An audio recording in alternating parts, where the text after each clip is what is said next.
찬송가 299장을 찬양하며 5월 3일 화요일 새벽 기도회를 하나님께 올려드립니다.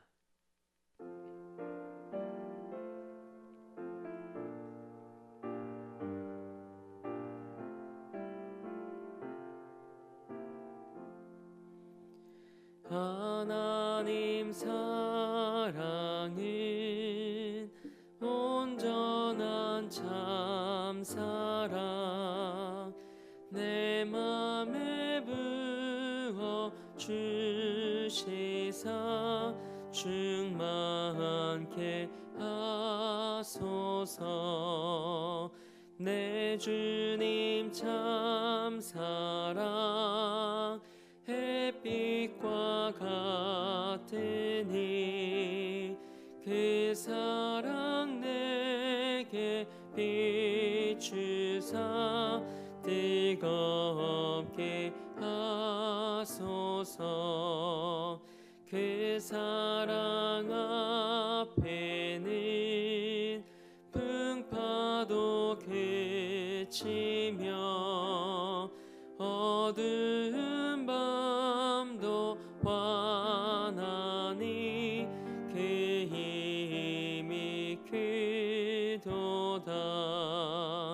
하나님 사랑은 온전한 참사랑 내 맘과 영에 채우사 새 힘을 주소서.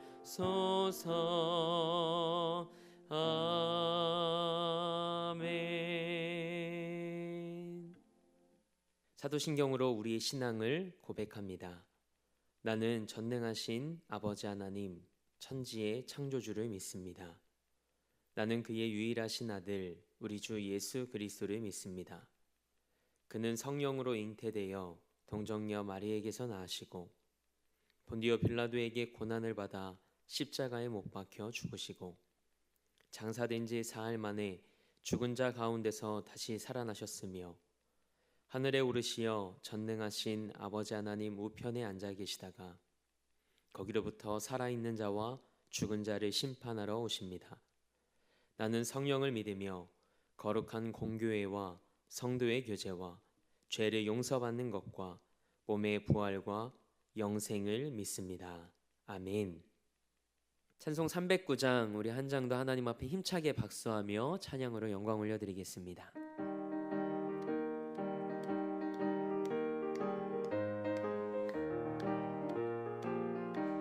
목마른 내 영혼 주가 힘이 허락한 그 귀한 영생수 주여 갈망합니다. 그 약속 따라서 힘써 간구하오니 오 주여 내 기도 어서 들어주소서. 예수의 사랑 예수의 사랑 바다 물결같이 내게 임하니 영광의 물결에 온전히 쌓여서 내 영혼의 기쁨 한량 없도다. 주 내게 약속한 큰 비 내려주시려 은혜의 저 구름 건너편에 떠올라 그 귀한 징조가 내게 밝히 보이니 나 힘을 다하여 주께 간구합니다. 예수의 사랑 예수의 사랑 바다 물결같이 내게 임하니 영광의 물결에 온전히 쌓여서 내 영혼의 기쁨 한량 없도다. 은혜의 소낙비 지금 흡족히 내려 구원의 큰 강물 흘러차고 넘쳐서 내 주한 모든 죄 모두 씻어버리니 나 지금 은혜를 충만하게 받았네. 예수의 사랑 예수의 사랑 바다 물결같이 내게 임하니 영광의 물결에 온전히 쌓여서 내 영혼의 기쁨 한량 없도다. 그 차고 넘치는 주의 은혜의 물결 힘차게 밀려와 내게 만족합니다. 오 할렐루야로 주를 찬송하오니 내 맘의 기쁨이 항상 충만함이라. 예수의 사랑 예수의 사랑 바다 물결같이 내게 임하니 영광의 물결에 온전히 쌓여서 내 영혼의 기쁨 한량 없도다. 아멘. 오늘 우리에게 주신 하나님의 말씀은 룻기서 2장 1절에서 12절까지의 말씀입니다. 하나님의 말씀을 받겠습니다 고백한 후에 저와 여러분 한 목소리로 합독하겠습니다. 하나님의 말씀을 받겠습니다. 나오미의 남편 엘리멜렉의 친족으로 유력한 자가 있으니 그의 이름은 보아스더라. 모압 여인 룻이 나오미에게 이르되 원하건대 내가 밭으로 가서 내가 누구에게 은혜를 입으면 그를 따라서 이삭을 줍겠나이다 하니 나오미가 그에게 이르되 내 딸아 갈지어다 하매 룻이 가서 베는 자를 따라 밭에서 이삭을 줍는데 우연히 엘리멜렉의 친족 보아스에게 속한 밭에 이르렀더라. 마침 보아스가 베들레헴에서부터 와서 베는 자들에게 이르되 여호와께서 너희와 함께 하시기를 원하노라 하니 그들이 대답하되 여호와께서 당신에게 복 주시기를 원하나이다 아니라. 보아스가 베는 자들을 거느린 사환에게 이르되 이는 누구의 소녀냐 하니 베는 자를 거느린 사환이 대답하여 이르되 이는 나오미와 함께 모압 지방에서 돌아온 모압 소녀인데 그의 말이 나로 베는 자를 따라 단 사이에서 이삭을 줍게 하소서 하였고 아침부터 와서는 잠시 집에서 쉰 외에 지금까지 계속하는 중이니이다. 보아스가 룻에게 이르되 내 딸아 들으라. 이삭을 주우러 다른 밭으로 가지 말며 여기서 떠나지 말고 나의 소녀들과 함께 있으라. 그들이 베는 밭을 보고 그들을 따르라. 내가 그 소년들에게 명령하여 너를 건드리지 말라 하였느니라. 목이 마르거든 그릇에 가서 소년들이 길어온 것을 마실지니라 하는지라. 룻이 엎드려 얼굴을 땅에 대고 절하며 그에게 이르되 나는 이방 여인이거늘 당신이 어찌하여 내게 은혜를 베푸시며 나를 돌보시나이까 하니 보아스가 그에게 대답하여 이르되 내 남편이 죽은 후로 내가 시어머니에게 행한 모든 것과 내 부모와 고국을 떠나 전에 알지 못하던 백성에게로 온 일이 내게 분명히 알려졌느니라.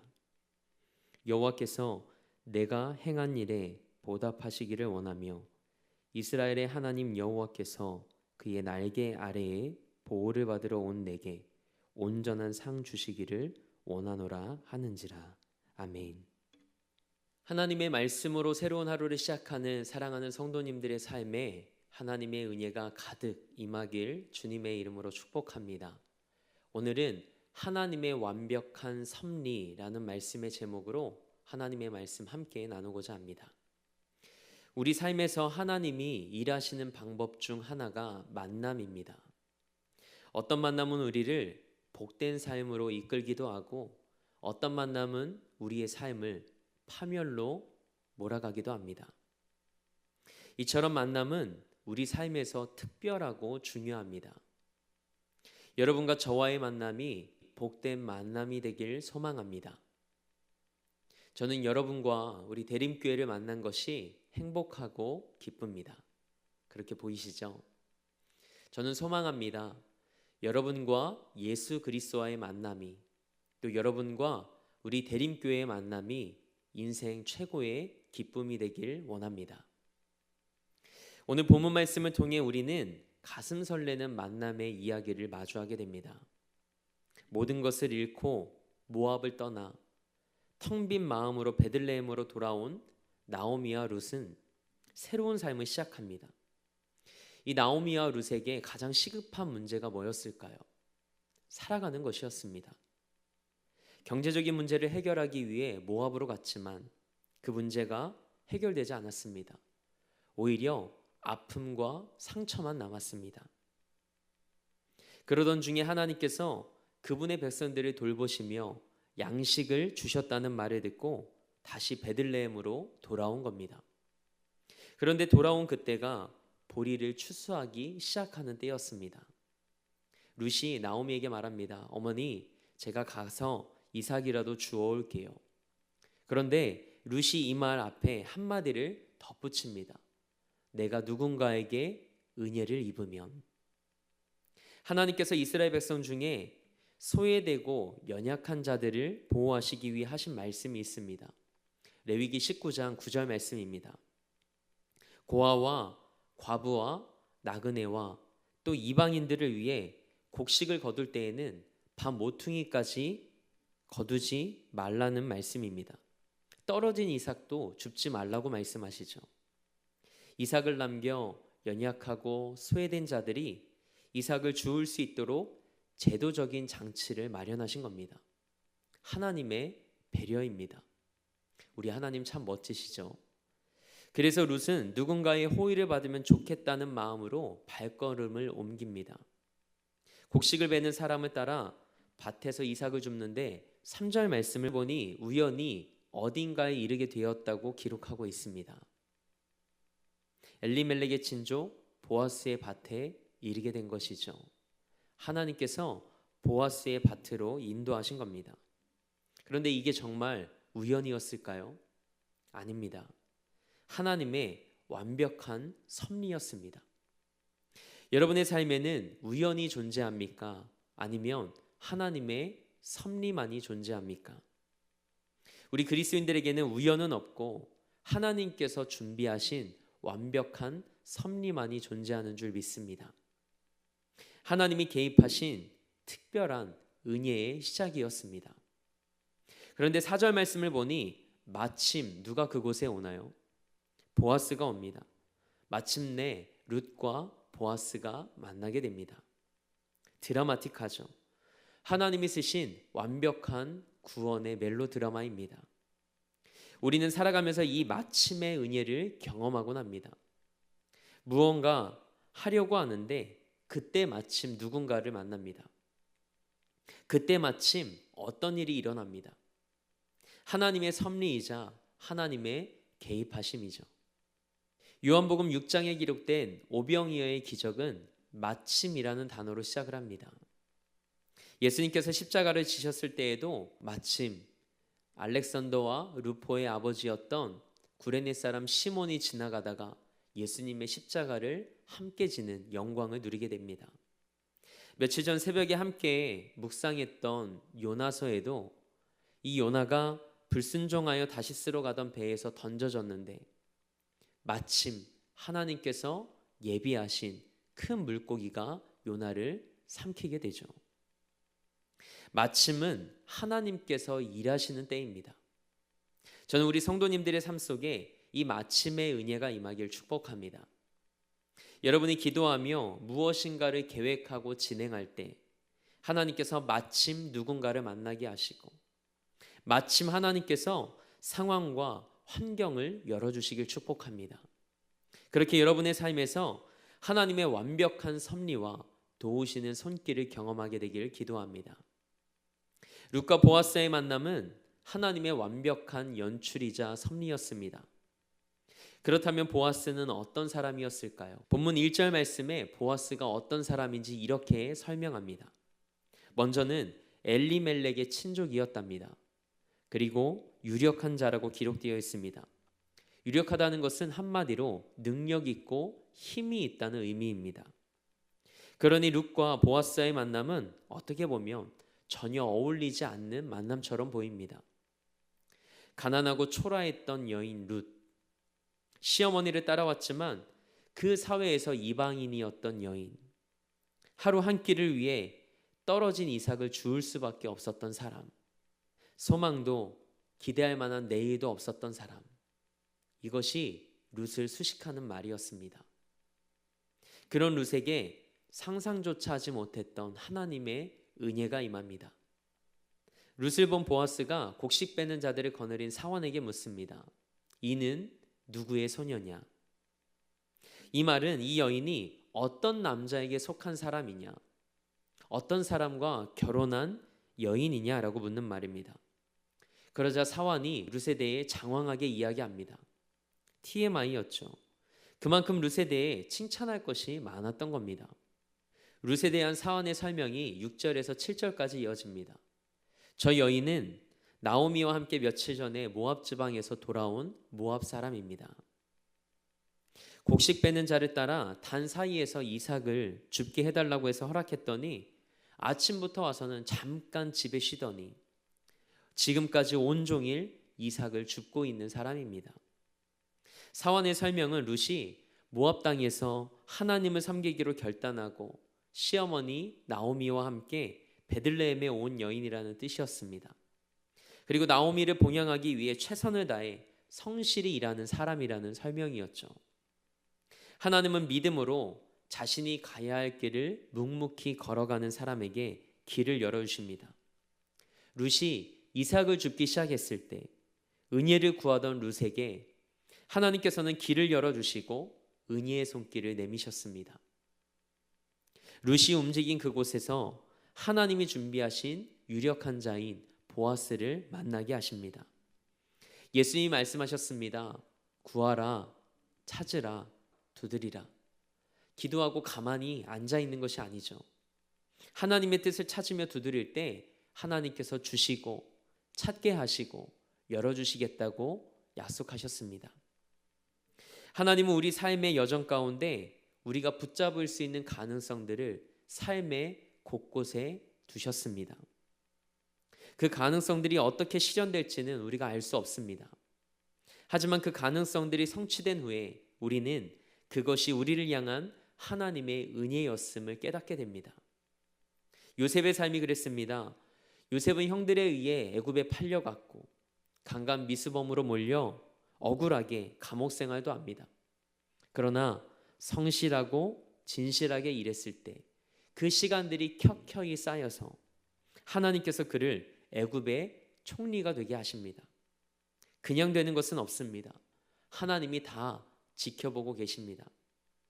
아무도 보는 이 없어도 늘 하나님 앞에서 성실하고 정직하고 진실하며 믿음으로 살아가길 소망합니다. 그럴 때 하나님께서 여러분의 삶에 은혜를 베푸시고 그 삶에 은혜를 더해 주실 줄 믿습니다. 그러자 보아스가 룻에게 이렇게 말합니다. 이제는 이삭 주우러 다른 밭으로 가지 마라. 여기서 내 사람들과 함께 있으라. 그리고 막 곡식을 베는 밭에 가서 그들을 따르라.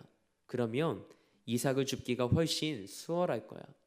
또 그 누구도 너를 건드리지 말라고 내가 명령했다.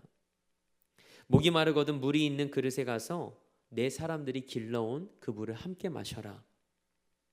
스윗함 그 자체입니다. 심쿵이죠. 룻은 보아스의 호의를 입습니다. 그러나 사실은 누구의 호의와 은혜를 입은 걸까요? 하나님의 은혜를 입은 것이죠. 룻이 이삭을 줍기 위해 나오며 나오미에게 했던 말 그대로 은혜를 입습니다. 여기서 우리 성도님들께 한 가지 묻겠습니다. 우리는 살아가며 누구의 호의와 은혜가 필요할까요? 우리는 하나님의 은혜가 필요한 자들입니다. 하나님의 은혜 없이는 살아갈 수 없는 사람들입니다. 그 은혜가 여러분을 살게 하고 여러분의 삶을 아름답게 하는 줄 믿습니다. 우리 사랑하는 성도님들의 삶에 이 하나님의 은혜가 가득 임하길 축복합니다.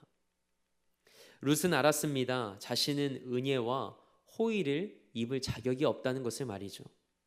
때문에 어째서 자신에게 은혜를 베푸냐고 보아스에게 묻습니다. 그러자 보아스는 룻이 은혜를 받을 자격이 있다고 말합니다. 룻의 선한 성품과 행실을 이미 알고 있다고 말하죠. 마음을 다해 시어머니를 섬기고 봉양하는 것을 다 알고 있다고 말합니다. 보아스는 심은 대로 거두게 하시는 하나님의 믿음의 원리를 알고 있었기에 하나님의 은혜가 룻에게 임한 거라고 설명합니다. 그리고 알지 못하던 백성에게로 왔다는 것을 자신이 알고 있다고 말합니다. 이 말은 모압 여인이 하나님의 백성으로 살겠다고 그 믿음으로 결단했기 때문에 하나님께서 자신을 통해 룻에게 은혜를 베푼 거라고 설명을 하죠. 오늘 말씀에서 룻이 보아스를 만났습니다. 오늘 말씀을 묵상하는 가운데 하나님께서 제게 이런 깨달음을 주셨습니다. 그렇지, 은혜는 하나님을 만나는 것에서부터 시작되는 거지. 이 새벽 하나님 앞에 나아가 말씀을 붙잡고 기도할 때 하나님을 만나고 또 하나님과의 만남을 통해 여러분의 삶에 하나님의 은혜의 역사가 다시 시작되길 주님의 이름으로 축원합니다. 함께 기도하겠습니다. 우리 삶을 우연이 아닌 완벽한 섭리로 인도하시는 하나님을 찬양합니다. 쉽지 않은 오늘을 살아가고 있지만 오늘 말씀처럼 우리 앞에 주어진 믿음의 길 위에서 묵묵히 진실하고 성실하게 살아가게 하옵소서. 그럴 때 우리 삶을 지켜보시며 마침 은혜를 베푸시는 하나님의 손길을 경험하는 삶이 되게 하옵소서. 지극히 평범한 우리 삶에 먼저 찾아와 주시고 손 내미시는 하나님, 이 새벽 기도하며 하나님의 뜻과 인도하심을 구할 때 하나님과 믿음으로 함께 걷는 우리 삶에 하나님의 구원과 은혜의 이야기로 가득 채워 주옵소서. 오늘도 이 나라와 열방을 위해 기도하오니 긍휼히 여겨 주옵소서. 하나님의 때에 하나님의 방법대로 이 땅을 새롭게 하시고 회복시키시는 하나님의 은혜를 경험케 하옵소서. 우리 대림교회를 위해 기도합니다. 111의 사명을 품고 온 성도가 마음을 모아 함께 기도할 때 그 사명이 이루어지는 것을 목독해 하옵소서. 특별히 이번 주일에 있는 가정축복 주일과 넘치는 주일 가운데 풍성한 하나님의 은혜와 성령의 기름 부으심이 넘치는 예배되게 하옵소서. 담임 목사님에게 성령의 능력과 하늘의 은혜를 덧입혀 주시고 사랑하는 성도들의 삶과 가정과 일터를 지켜주시며 하나님의 영으로 충만한 삶이 되게 하옵소서. 오늘도 삶의 자리를 성전 삼아 미디어 예배로 이 하루를 시작합니다. 하나님과의 만남을 통해 다시금 하나님의 완벽한 섭리와 회복의 은혜를 경험하는 우리 모두의 삶이 되게 하옵소서. 그렇게 하실 하나님을 기대하며 우리 삶의 목적 되시고 이유 되신 우리 주 예수 그리스도의 이름으로 기도합니다. 아멘. 하늘에 계신 우리 아버지, 아버지의 이름을 거룩하게 하시며 아버지의 나라가 오게 하시며 아버지의 뜻이 하늘에서와 같이 땅에서도 이루어지게 하소서. 오늘 우리에게 일용할 양식을 주시고 우리가 우리에게 잘못한 사람을 용서하여 준 것 같이 우리 죄를 용서하여 주시고 우리를 시험에 빠지지 않게 하시고 악에서 구하소서. 나라와 권능과 영광이 영원히 아버지의 것입니다. 아멘.